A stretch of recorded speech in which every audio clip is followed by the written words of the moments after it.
guys, and welcome to another episode of Haunt Talk. In today's episode, we're going to be reviewing Blood Prison in Mansfield, Ohio. It's in the old Mansfield Reformatory, the Ohio State Reformatory, if you're unaware. This place obviously is exceedingly popular, and, we've went there for the last 4 years or something like that. We haven't missed, so. This one we ended up having to do it later in the season. We wanted to do it a little bit earlier in the season because it usually is a more popular video, but, we've been there so many other times. We were trying to do places that were different. Yeah. This year, and then last year, if you watched that review, they weren't able to have half the haunt basically open because the cell blocks weren't able to be opened up like normal. But this year they are back to the full show being open. Before we get into the review, keep in mind that there's only going to be this one and one other review coming out, and then we will have a Haunt of the Year video, so make sure you stay tuned for that. And the other review will be Mohican Haunted Schoolhouse. That'll be coming up shortly after this. They're very close to each other. If you're a fan of the channel and like the content that we make for Haunt Talk, we do a lot of other stuff, like a podcast called Creeps, Creatures, and Haunts. Oh, my. And we do haunted adventures as well. In fact, actually, we have a haunted adventures for ghost hunting Mansfield. So if you want to see that, I will probably put a link in the description below, so you can go watch that video if you're curious of actually seeing us do an actual paranormal investigation here. So if you're interested in that kind of stuff, we have a whole bunch of other stuff as well. We go to abandoned locations, but you can check that out. Also, I forget to mention a lot, but we do have a Patreon. YouTube pays next to nothing for smaller channels like us. So if you want to help support us to be able to continue to make content and all of that, because all of this comes out of our own pocket, becoming a patron would be cool. There's a whole bunch of incentives as well. If you go to the Patreon, you can see that there's a video and everything that makes it really easy. But with all that out of the way, it's time to get into the review, which of course means it is time to refer to the Book of the Dead! Book of the Dead! Book of the Dead! Book of the Dead! So, of course, we're going to start off with sets and props. The biggest one being it's in a big haunted prison. Yeah. Yeah, it's pretty... It's pretty intimidating when you pull up to it and you're like, yeah. Oh... That's where the haunted house is. Okay. So the first portion was kind of like a haunted house, like actual house kind of setting, which was really neat. They had that before, but they changed it up like a lot. Like there's a lot of different things that I don't remember from last time we were there. There was like this tree with like these cobblestones that were really wonky. Yeah, like they weren't like matted down to the ground. So like I don't know if that, I'm assuming it probably was on purpose. Like I'm assuming so. It moved, like they moved when you walked on them, so it was kind of tricky. Yeah, it was kind of scary. And so when we went, we got the touch pass. So it was even more scarier because they were touching you and pushing you, and you're trying to keep balance on these cobblestones. And it was really hard. Mm-hmm. So, like, the whole first section, is like that. It's more of a traditional haunted house. And then you get into, like, the cell block section. And they had both cell blocks, so it's, like, 2 full long rows. Because each cell block has 2 sides to it. Yeah. Which are very long. If you've never been to Mansfield, they're very long sections. And, like, they had these set up as different things. I think the first one we went through was supposed to be, like, a destroyed city. So you'll see things like crashed cars. There is one of these cars made one of the loudest noises I've ever heard, and we don't know what it came from. Yeah, we don't. We never figured it out. I don't know if it was an air cannon or what. And then there was like a crashed plane, and that was really cool because they had it like, flickering, so it looked like it was burning inside, which was neat. Yeah. The other side of that was like a lot of like switching through like these. It kind of almost looked like a military camp. I think it was continuing the theme, though. I think it was still, like, zombies. I think so. But I know one really cool thing is it's kind of a set, kind of an actor, but there's... I'm going to include it in this because there was, like, an actor up on this thing when you were walking under through all these things, and he had a gun with a laser on it. Yeah, that was freaky. And he would, like, point the laser, and there's just something about a laser being pointed at a gun, and then, like, he would shoot it, and, like, I don't think, like, there was any air or anything that came out of it, but it would make, like, a loud bang every time he'd shoot it. Yeah, it made a noise, and, of course, having the laser, like, pointing at you. Yeah. I kept dodging it. Yeah, everyone was ducking. I mean, even though nothing actually, like, was, like, flying at us from it. Right. It's still, like... It was scary. Yeah, it's just kind of like a flight or fight response. You're like, I'm going to get shot. So then the next area after that was clowns. Mm-hmm. And that was set up a lot different than it used to be. Which a lot different than I remember, at least. Yeah. Like there was even like a vortex tunnel in there. There were some 3D paintings. It was actually really cool. I really liked what they did with the clown area this year. And then it was there was a really loud one of the loudest horn. There was like this clown animatronic, and when it bent over, it had like what sounded like just a straight up semi horn. It was like, loud. Right beside you, like it was kind of definitely loud. I would venture to say too loud, honestly, because it was like my ears were ringing for a while. This place is always really loud. Yes, I remember there was one year we went. I don't remember what it was, but my ears are ringing for hours afterwards. I forget what it was that caused it, but yeah. And then there is a section where it's kind of like it's kind of like a graveyard you walk through, and you walk through like it's like a devil church. Yeah. There's a really cool, I've never seen it anywhere before. I don't know if it was something they made, but it was a cool Wendigo prop. Yeah, that was really neat. It was like a half prop, and it was just kind of hanging there, and had the horn, the antlers and everything. Because it was moving too, because it wasn't on the ground, so there was some, I couldn't see it, but I'm assuming there is like, a thing behind it that like moved it around, like one of those like ghosts you've seen in people's yards. Yeah, it was like a Wendigo so with glowing eyes. like a windshield wiper or something like that, moving it around. Yeah, I just really liked that prop. I just kept looking at it. And the next hallway was a bunch of like, they kind of like created like a maze out of like hospital gurneys. Yeah, so it was kind of like an insane asylum kind of like theme-ish thing. And yeah, it was literally, you were zigzagging through all these gurneys, which was actually really scary because you weren't sure if there were people under those sheets or not. Right. People were hiding under the gurneys. It was very... Yeah, it's very unnerving. And the fact that, like, remember, these are in cell blocks, so there's also, not only is there all the set dressing they've done, you're in a prison, like, they haven't hid the fact you're in a prison for most of these. Yeah. Like, so there's still, like, you can see all the decaying open cell blocks, and you're never quite sure what's in those cell blocks. Even like something that we didn't talk about, there's like when you go to solitary confinement, a lot of it's just blackout. And you just walk and there was some kind of like ominous music playing. Oh my gosh. And it kept getting louder and like more foreboding. And it was just, it kept ascending and just get louder and louder. And you're like, oh my God, what's going to happen? And then you get to the end of the hall and you're like... And the music just like cuts and you're like... dies and you're just like... It was it really does a good job of because walking through like pitch black, because I mean the prison's supposed to be haunted as heck anyways.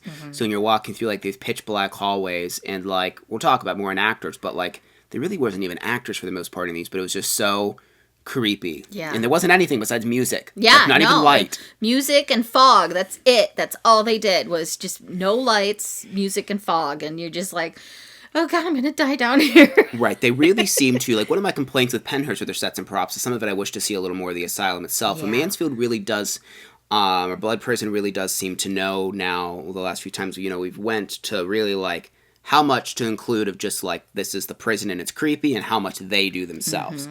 There's a real good mixture there. Yeah. And once you get down to the basement, this year the basement felt a lot different. I remember years past where it was, like, werewolves and stuff like that, but this time it was, like, it felt kind of more like a slaughterhouse type of theme. Yeah, like I would say slaughterhouse / hostel. Yeah. Kind of like that. Because they even had the German music playing at one point. Yeah, when you first walk in, there's like people in test tubes. But then when you like get out, like there's like, there's a body that's like bleeding in a thing. There is like hanging body bags and stuff. Which, we'll talk more about that and the actors. The air cannons of this place are the most ridiculous air cannons ever. If you are a fan of the channel, you know that Josh...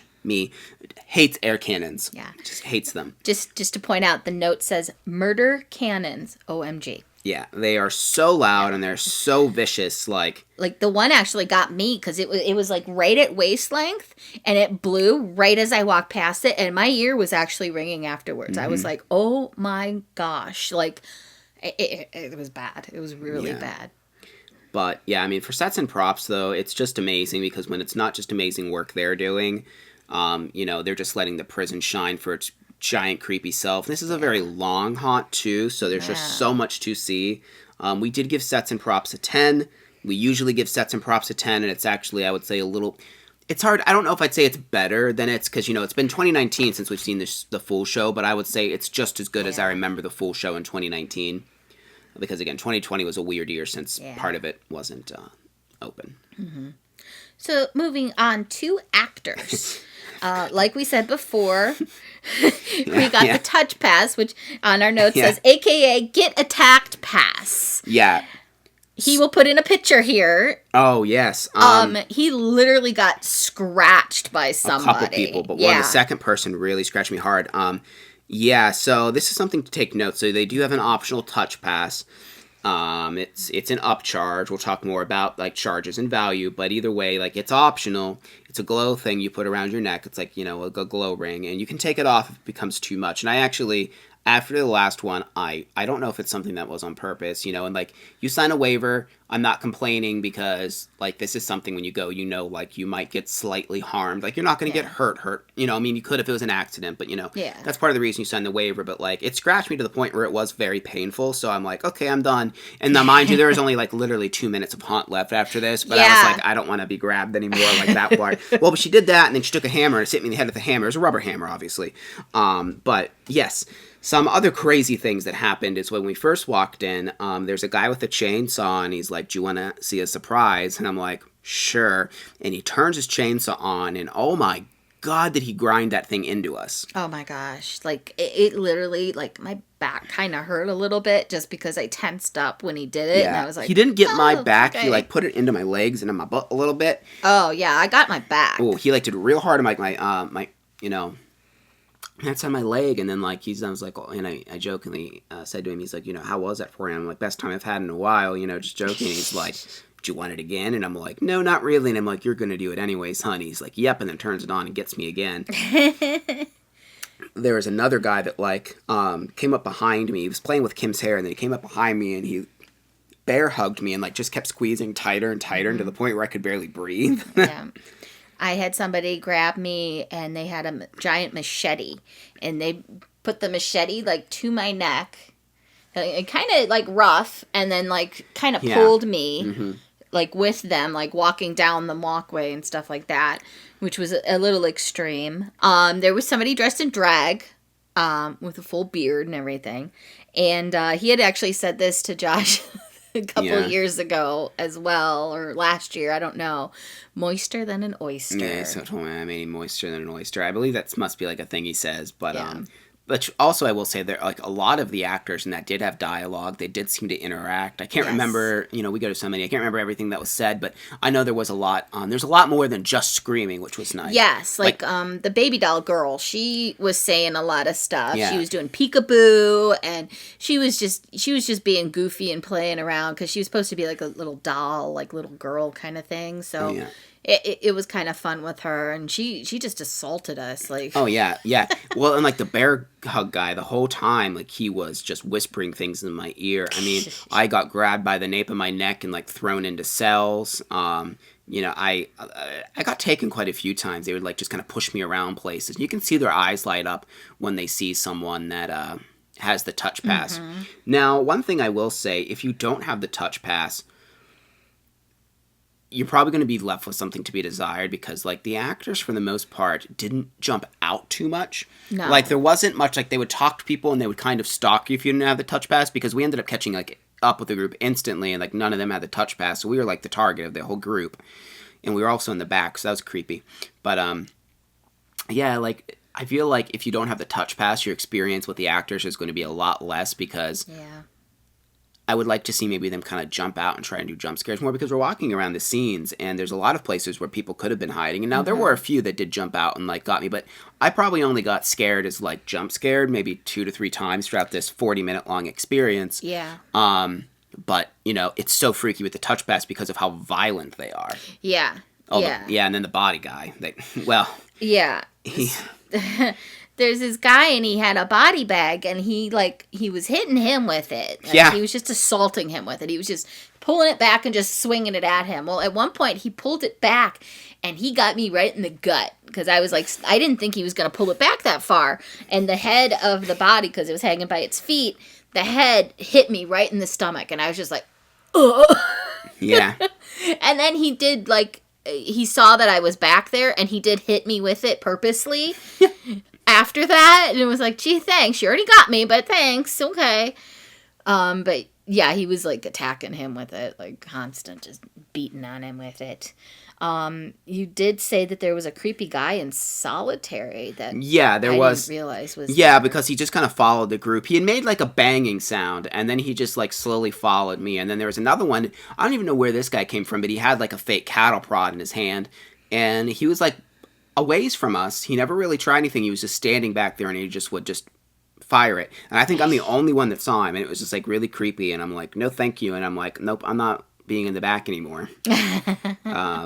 But yeah, of course there was, especially in the, so like the first part of the haunt, there was a ton of actors, but then once you get to the cell blocks, like there was not many. And like we were told this, I mean, every place has been experiencing this, and you have to remember Mansfield's a giant haunt.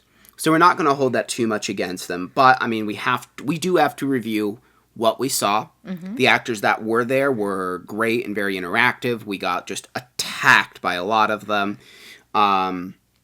To the point where I was almost relieved when we got to Dead Spaces because of how, like, vicious they were. But I'm sure the people that didn't have the touch pass didn't feel the same way, I'm sure. Because not everyone's willing to be grabbed in that extent. I mean, to the point where, like, keep in mind, like, you will be choked by some of these people, like, lightly. Again, not hurt, but, like, this is part of the experience. So we gave actors a 9, and that's mainly because there was, and we do recognize if you're watching this, and thinking, oh, well, there wasn't enough actors. Like, no, there wasn't. They're trying. It's a huge haunt. It is what it is. Everyone's had a hard time getting employees, actors for haunts, whatever, But I've had a lot of people, like, actually tell me, oh, Blood Prison isn't as good this year. And I'm like, people that don't do this a lot, that aren't enthusiasts, tend to just complain a lot more, I think. And you have to understand, like, what we really look at the work and the effort that's being put into. Like, yes, we do take the lack of actors, and it does affect the score a little bit, but the actors that they were so good, and they were doing their job. We just wish there's more, and that there was a little bit more better hiding from the actors. Yeah. But that's our really only 2 complaints, and that's why we just kind of knocked it a 1 point instead of being a 10, because, like, if you're judging them just individually, like, the ones that were there were probably about a 10, for a lot of them were, but overall, we felt that 9 was a very fair score to give actors. Right. All right, so moving on to scare factor. This, again, depends on whether or not you get the touch pass. Greatly, I would say. Very much so. Yeah. Like we said before, the people that we kind of caught up with, I felt bad for them because I feel like they were kind of getting neglected because we were back in the back with our glow necklaces on. And we were getting the most of the scares and the assaults, and it just. But at the same time, I mean, they did have the option to do it. Yeah. But, Yeah. Because now, I mean, that, like, the foreboding atmosphere that this place has, just in general, that's going to affect everyone. Like, Mansfield's just a heavy atmosphere to be in, like, without the haunted house, but then you add all this loud music and the lights and the creepy stuff, and it really, it does give me anxiety, especially like when we were walking through. Specifically the solitary, like with the lights and just all the music and stuff, it really just kind of made me like, ugh. Yeah. Oh, yeah. But yeah, I mean, there is a fair amount of gore there. This is not one I don't think you would want to take kids to this, even without the touch pass. Like, ugh.